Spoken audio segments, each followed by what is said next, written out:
شروع اللہ کے نام سے جو بڑا مہربان اور نہایت رحم کرنے والا ہے۔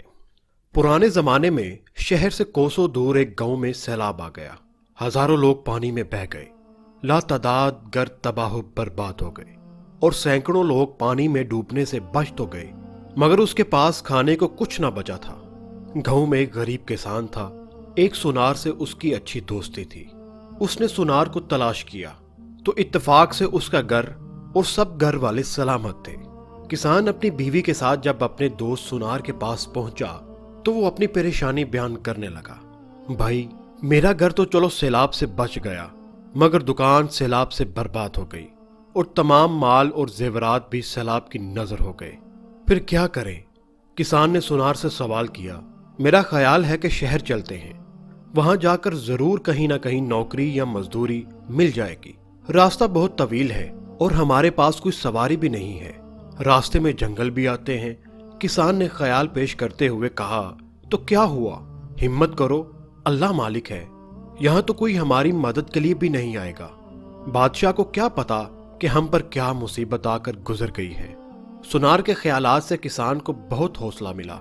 اس کی بیوی نے مشورہ دیتے ہوئے کہا، بھائی سونار ٹھیک ہی تو کہتے ہیں، بادشاہ تک اپنے خیالات اور مصیبت کی خبر دینی چاہیے۔ ٹھیک ہے، تو کل صبح یہاں سے روانہ ہوں گے۔ سونار نے مشورہ دیتے ہوئے وہیں کہا، ہم دونوں کی بیوی بچے گاؤں میں ہی رہیں گے، دوسرے گاؤں سے میرا بھائی کھانے پینے کا سامان لے کر آنے والا ہے، تم اس کی فکر نہ کرو۔ ہاں سونار بھائی، مشورہ تو تم نے ٹھیک ہی دیا ہے۔ آخر دونوں نے ضرورت کا کچھ سامان ساتھ لیا اور شہر کی طرف چل پڑے۔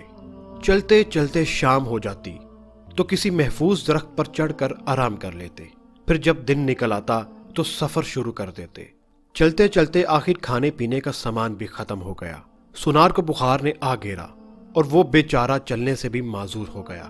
آخر کسان نے اسے درختوں کی آڑ میں محفوظ جگہ پر لٹا دیا، چاروں طرف آگ روشن کر دی تاکہ کوئی موذی جانور یا درندہ قریب نہ آ سکے، اور خود گرتا پڑتا جنگلی پھل وغیرہ تلاش کرنے چل دیا۔ کچھ دور چلا تھا کہ راستے میں اسے ایک شیر ملا جو درد کی تکلیف سے بے حال ہوئے جا رہا تھا۔ شیر کو دیکھ کر کسان کو تھڑ تھڑی سی لگ گئی، مگر شیر پھر بھی نہ اٹھ سکا، بلکہ کسان سے کہنے لگا، اے بھائی، میں تجھے کچھ نہ کہوں گا، تو میری مدد کر دے، اللہ تیرا بھلا کرے گا۔ کسان نے شیر کو انسان کی زبان میں بات کرتے دیکھا تو وہ اور بھی ڈر گیا۔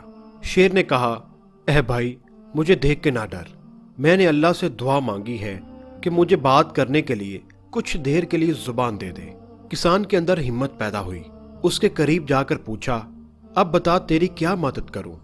بھائی، میرے پچھلے پاؤں میں بہت بڑا کانٹا گھس گیا ہے، اس کی تکلیف سے مرتا جاتا ہوں، تجھے خدا کا واسطہ یہ کانٹا نکال کر میری جان بچا لے، ورنہ کوئی شکاری ادھر آ گیا تو میری کمزوری سے فائدہ اٹھا کر مجھے قید کر لے گا۔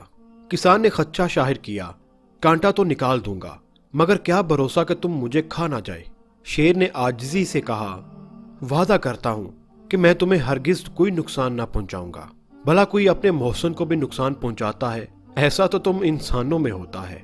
کسان نے ہمت کی اور آگے بڑھ کر شیر کے پاؤں کے اندر سے گھسا ہوا کانٹا نکال دیا، زخم کو صاف کر کے اوپر رومال پھاڑ کر پٹی باندھ دی۔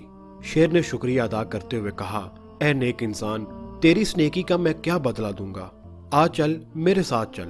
کسان شیر کے ساتھ چل پڑا۔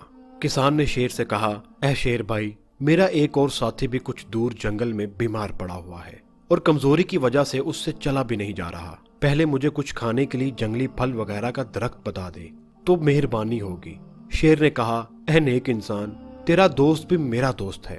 سن، ابھی کچھ دن پہلے ہی دو شکاری اس جنگل میں مجھے شکار کرنے آئے تھے، میں نے اور میری شیرنی نے موقع پا کر ان دونوں پر حملہ کیا اور انہیں ہلاک کر دیا تھا۔ ان کے ساتھ کھانے پینے کا سامان تھا، وہ محفوظ ہے، آ پہلے ادھر چل اور وہ سامان اٹھا کر لے جا، اور پھر میں تجھے ایک ایسی نایاب بوٹی کا پودا دکھاؤں گا، چاہے کیسا ہی بیمار ہو اس کی پتیاں پیس کر مریض کو پلا دے، انشاءاللہ ایک دو دن میں بالکل تندرست اور توانا ہو جائے گا۔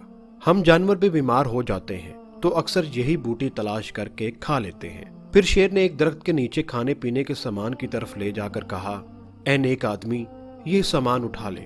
کسان کھانے پینے کا سامان کپڑے میں باندھ کر کاندھے پر اٹھا کر شیر کے ساتھ چلنے لگا۔ کچھ دور جا کر شیر نے چھوٹے چھوٹے پودوں کی طرف پنجے سے اشارہ کرتے ہوئے کسان سے کہا، یہ ہے وہ پودا جو ہر بیماری میں اللہ کے حکم سے شفا دیتا ہے۔ غریب آدمی نے جلدی جلدی کچھ پودے توڑ کر سامان میں رکھ لیے۔ شیر نے مشورہ دیا، یہ بوٹی تم اپنے دوست کو کسی پتھر سے کچل کر پانی سے کھلا دینا، انشاءاللہ کچھ ہی دیر میں تندرست ہو جائے گا۔ کسان نے شیر کا شکریہ ادا کرتے ہوئے کہا، اے اچھے شیر، تیرا بہت بہت شکریہ، اب مجھے اجازت چاہیے، میرا دوست میرا انتظار کر رہا ہوگا۔ شیر نے کہا، اے بھائی، اتنی جلدی نہ کر، مجھے کچھ اور بھی خدمت کرنے کا موقع دے۔ کافی دنوں پہلے ایک شہزادہ اپنے کچھ ساتھیوں کے ساتھ جنگل میں شکار کھیلنے آیا تھا، مگر چیتے اور ریچھ نے ان پر اچانک حملہ کر دیا تھا۔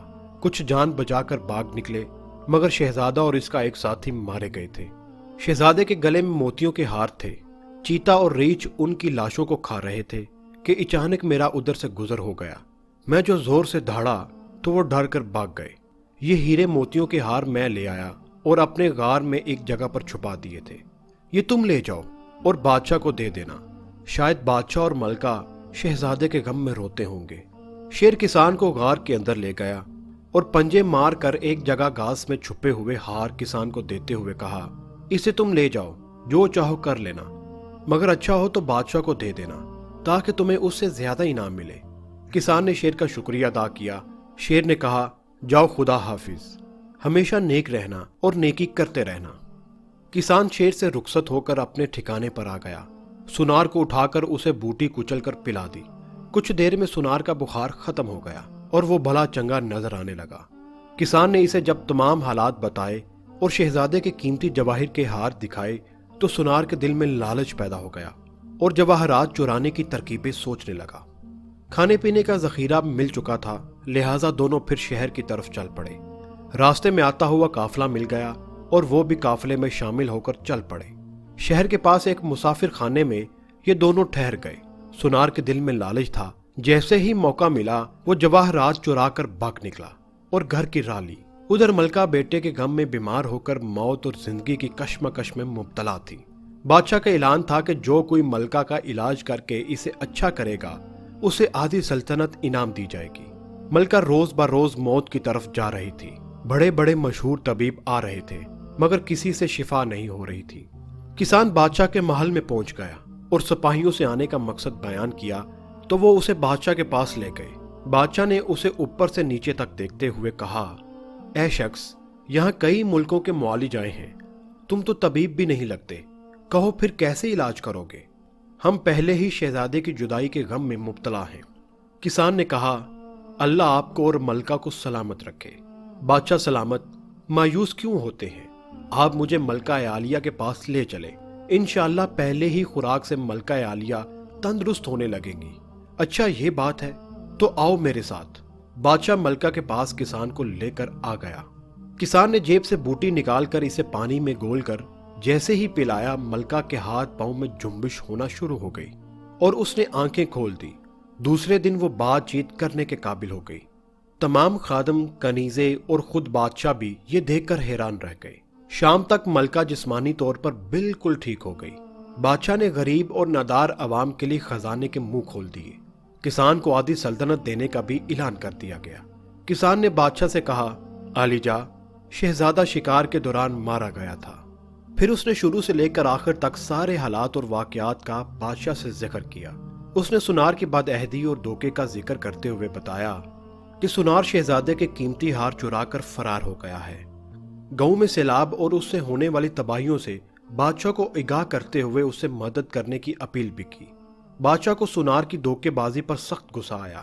اس نے فوراً سپاہیوں کا ایک دستہ روانہ کرتے ہوئے سنار کی فوری گرفتاری کا حکم جاری کر دیا اور گاؤں والوں کے لیے امدادی سامان اور مدد کے لیے کرندے علیحدہ روانہ کر دیے۔ سنار کو اس کے گھر سے گرفتار کر کے سر قلم کر دیا گیا۔ بادشاہ نے اعلان کرتے ہوئے غصے سے کہا، چوروں اور لٹیروں کے لیے اس ملک میں کوئی جگہ نہیں ہے۔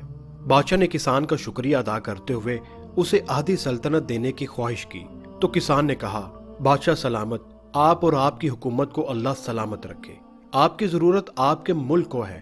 بادشاہ اس جواب سے بہت خوش ہوا اور اسے اپنا بیٹا بنا کر بعد میں وزیر اعظم بنا دیا۔